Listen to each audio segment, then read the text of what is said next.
Kim deyir ki, dragon fruit, yəni əjdər meyvəsi, yalnız böyük plantasiyalarda yetişdirilir? Bir çox insan düşünür ki, bu tropik meyvə yalnız böyük təsərrüfatlarda böyüyə bilər. Amma əslində bu tam doğru deyil.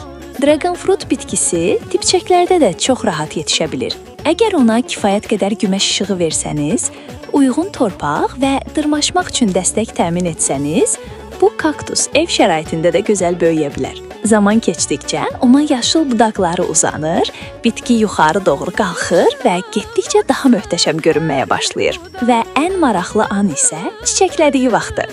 Dragon fruit bitkisi gecə açan böyük və çox gözəl çiçəklər verir. Bu çiçəklər həm çox nadir görünür, həm də təbiətin ən gözəl möcüzələrindən biri hesab olunur. Sonra isə həmin çiçəklərdən parlaq rəngli bidaya meyvəsi yaranır.